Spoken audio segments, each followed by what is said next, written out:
It's a space race, and not just between countries. Two of the world's top billionaires have been in a 15-plus year feud with each other. Elon Musk has SpaceX, and Amazon billionaire Jeff Bezos runs Blue Origin, and both have been in a race to get people to the edge of space and beyond. But it turns out it's not just these guys trying to get to the Kármán line first, and it looks like another billionaire is about to beat them to it. And where is NASA in all this rocket rivalry? Let's find out.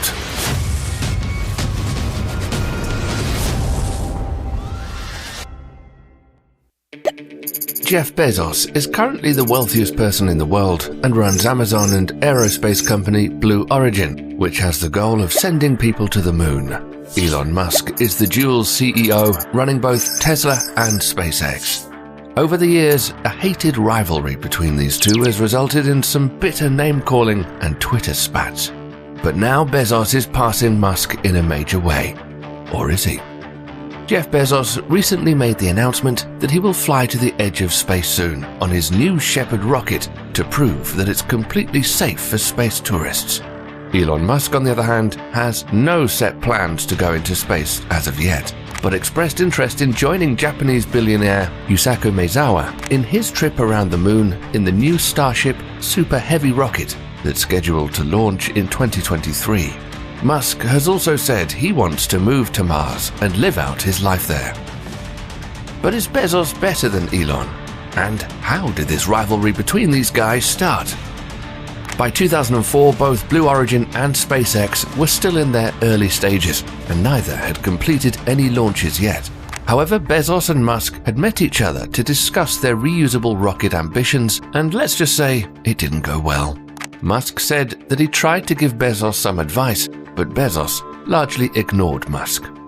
From that time onward, Musk and Bezos kept to themselves. But the rivalry heated up again in 2013 when both companies tried to lease the same launch pad from NASA. SpaceX wanted exclusive use of the NASA launch pad, and Blue Origin filed a formal protest with the government to prevent SpaceX from using the pad. Bezos suggested that it should be converted into a commercial spaceport for all launch companies. Musk called this a phony blocking tactic and took a swipe at Blue Origin, saying the company hasn't created a reliable orbital spacecraft even though they've spent over 10 years to build one.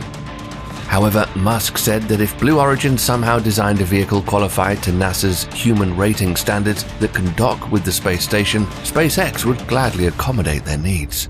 But then Musk said, "Frankly, I think we're more likely to discover unicorns dancing in the flame duct." By the way, SpaceX won the right to take over the launch pad. And that isn't all the misfortune that Blue Origin has suffered. They also recently lost a contract with NASA to SpaceX to build the lunar lander that will deliver astronauts to the surface of the moon in 2024. Bezos was not happy about the decision and filed a protest, accusing NASA of moving the goalposts for contract bidders at the last moment. This was a huge blow for Blue Origin. Of course, Musk fired back at Bezos and his 50-page protest with a tweet that said, "Can't get it up to orbit, lol." That's Elon Musk for you. But we told you in the beginning that there's another billionaire that looks like he's about to beat both Musk and Bezos at their own game. Virgin Galactic and its founder Richard Branson have also been working for the last 20 years, getting the VSS Unity rocket plane riding to the limit of the Earth's atmosphere. He says that Elon Musk is fixated on Mars and it's his life mission, while he and Bezos want to use space to better the Earth. This rocket plane is really something else to see. It's carried in the middle by a big mothership jet named Eve, and when at the correct altitude, Spaceship Two Unity is released, and its rocket pushes the craft to 3 times the speed of sound. It then makes a sharp climb upwards until it reaches the edge of space. In the spacecraft's test flight, it performed a slow backflip by rotating its wings. VSS Unity then returns from the edge of space and lands on a runway, much like the space shuttle. But even the VSS Unity had a problem, and a previous flight attempt was called off because of an electronic interference issue where the spacecraft's rocket shut off early before it glided safely back to Earth. However, Virgin Galactic says they got the problem fixed and have unveiled the Spaceship 3, and it looks incredibly awesome. Now, there are probably a lot of Elon Musk haters out there, but it looks like SpaceX is beating everyone in the space race.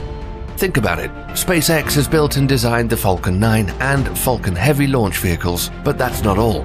The company also builds its own rocket engines, the Merlin 1 and Kestrel. Plus, they've been talking about building a new, much bigger, high-level engine, the Merlin 2. But it's always the goal of SpaceX to be able to reuse the first stage of a rocket, and in December 2015, SpaceX landed its Falcon 9 rocket for the first time. SpaceX also pulled off the first rocket landing at sea on a drone ship in April 2016. And in 2019, SpaceX wowed the world again with a triple booster landing and 2 of the boosters landing on the ground in perfect tandem, while the main core landed on a drone ship in the ocean. What about SpaceX getting people to the edge of space like Blue Origin or Virgin Galactic? Let's face it, the goals of SpaceX are different from the competitors, and the main focus is putting people on the surface of the Moon and Mars. And this is where the SpaceX Starship comes in. It's a fully reusable, 2-stage to-orbit, super heavy-lift launch vehicle that can take 100 people into space. The Starship has seen some real fast development since 2019, beginning with the Starhopper that was successful in launching and landing and looking real cool doing it. SpaceX then built Starship SN5. It looked like a giant grain silo, and it was surreal watching this thing take off, hover, and then land successfully. But not all SpaceX Starships have landed in one piece. Starship SN9 crashed on landing and exploded in a fireball. SN10 landed but exploded shortly after, and SN11 successfully soared to a 10-kilometer altitude but exploded shortly after. That's 3 Starship failures in a row. However, Elon Musk was quoted as saying, "We expect it to explode. It's weird if it doesn't explode, frankly." Now the US Federal Aviation Administration has stepped in, and they don't believe these failures are intended and are looking closer at SpaceX's Starship. So, what are the new plans for our billionaire spacemen? Bezos is set to go into space in his new Shepard vehicle on July 20th, 2021, with his brother Mark, and a very rich anonymous online bidder who put down $4.8 million to go for a ride. The capsule on the top can carry up to 6 people and reaches an altitude of more than 100 kilometers, called suborbital space. The flight lasts about 10 to 15 minutes, enough time for passengers to float in complete weightlessness. Let's see if it all plays out as planned, because we all know that anything can change at any moment. The question on everyone's mind is it risky to be sending these billionaires into space? The big news is that while we're making this video, Virgin Galactic got their first official OK from the Federal Aviation Administration to fly passengers to the edge of space. That's right, even you could grab a ticket on a rocket to the edge of space right now, if you have the money. And no word yet on how much the tickets will go for, but you can bet they'll be expensive. SpaceX is really busy trying to get their futuristic bullet-shaped Starship ready to take people to Mars. And the latest Starship SN15 just performed a near-perfect soft landing, and it didn't explode. When it comes to human spaceflight, SpaceX is still at the top. On April the 23rd, 2021, SpaceX's Crew 2 mission sent 4 more astronauts to the International Space Station aboard the company's Crew Dragon spacecraft, making it the 3rd successful manned launch. Before, astronauts had to hitch a ride on Russian spacecraft. And while Branson and Bezos are both on a mission to convince and assure people that a rocket ride is fun and safe by going up first themselves, let's keep in mind that even spacecraft that have undergone years of testing can end up failing or crashing. Take the failure of the Space Shuttle Challenger in 1986, when it broke apart just 73 seconds into its flight, or the Shuttle Columbia when it disintegrated in Earth's atmosphere on February 1st, 2003. That said, if you want to see a video about the most devastating spacecraft failures, let us know in the comments. And speaking of NASA spacecraft, where do they sit in the space race? Because of all this competition, NASA looks like it's falling behind a little. However, they're still in the race with their huge rocket, the Space Launch System. It's the most powerful launch vehicle built since the 1960s. It stands 98 meters tall, has 4 engines that produce 8.8 million pounds of thrust.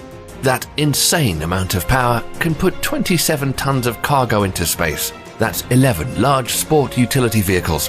And yes, these are the same RS-25 engines that were used in the Space Shuttle program. And this is the rocket that NASA will use for their Artemis program. But is this rocket ready to do the job of sending astronauts to the moon? And is NASA falling behind in rocket technology? For now, the Space Launch System is still being assembled, and the Artemis project is still set to get us back to the moon by 2024. SpaceX is now helping out on the lunar lander, and Jeff Bezos is not happy about that. And while we're on the subject, we recently made a video about how China is trying to overtake NASA in space programs. However, it's already becoming more difficult for a state corporation to stay in this market, since they're responsible to taxpayers for their failures, unlike private companies. You can check out that here if you missed it. Private companies have endured hundreds of failures, rocket crashes, and huge financial losses. But now they've conquered space, and the future of space exploration looks bright.